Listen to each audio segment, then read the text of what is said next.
আমি আবারও খুব শক্তভাবে বলছি, আগামী 12 তারিখে বাংলাদেশে কোনো নির্বাচন হবে না।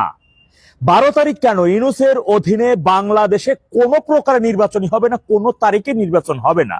আর ইউনূসের অধীনে বাংলাদেশে যে কোনো নির্বাচন হচ্ছে না বা হবে না, এই কারণে কিন্তু আওয়ামী লীগ সভানেত্রী নির্বাচনকে কেন্দ্র করে কোনো শক্ত নির্দেশনা তার দলের নেতা কর্মীদেরকে দেন নাই। এখন অনেকে ভাবতে পারেন যে নির্বাচন হবে না, এই কথাটা আমি কি অ্যানালাইজ করে বা নিজে থেকে মন গড়া ভাবে বলতেছি না ভাই, একটু ধৈর্য দেন, একেবারে প্রমাণ আপনাদেরকে দিয়ে দিচ্ছি। জাতীয় গণমাধ্যমে আসা প্রমাণগুলো আপনাদের মাঝে একটু তুলে ধরতেছি। আপনারা দেখেছেন যে সপ্তাহের শুরু গত রবিবার দিন হাইকোর্ট কোর্ট খোলা হলো। কোর্টে একটা রিট জারি করা হয়েছে।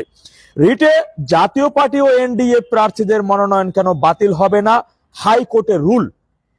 এই রুলটা কে জারি করেছেন, কারা জারি করেছেন, কেন জারি করেছেন, কি জানতে চেয়েছে একটু বুঝছেন।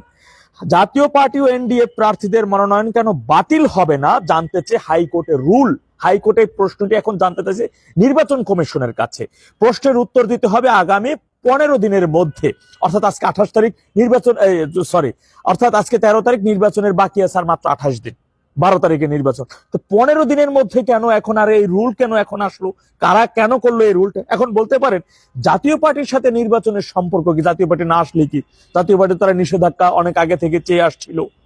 হ্যাঁ ভাই, এখন জাতীয় পার্টি একটা অনেক বড় ফ্যাক্টর এই মুহূর্তে।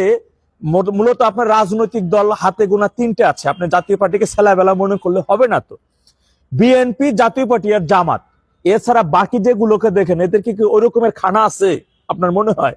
তো এখন কথা হচ্ছে জামাত জোট, জামাতের সাথে যারা জোটবদ্ধভাবে আছে, জামাত সহ জানেন তারা কিন্তু 5 আগস্টের পরবর্তী থেকে শুরু করে যে নির্বাচন সম্ভব না, প্রথমে স্থানীয় সরকার নির্বাচন হইতে হবে বা পিআর পদ্ধতিতে নির্বাচন, মানে যে কোনো ভাবেই হোক না কেন, নানান কথা বলে তারা নির্বাচন হচ্ছে না বা হবে না, নির্বাচন ছাড়া এই ক্ষমতার স্বাদ দিতে চাচ্ছিল অনেক আগে থেকে, তারা সেটি বলে আসতেছিল। বিএনপি কিন্তু এক জায়গায় শক্ত যে নির্বাচন হইতে হবে, সেই জায়গায় কিন্তু তারা হার্ড লাইনে আছে, যত দ্রুত সম্ভব নির্বাচন, সেই বিষয়টি। এখন যদি নির্বাচন হয়, জামাত যদি না আসে নির্বাচন হয়, জাতীয় পার্টি আছে না, বিএনপি কার সাথে খেলবে? জাতীয় পার্টির সাথে খেলবে।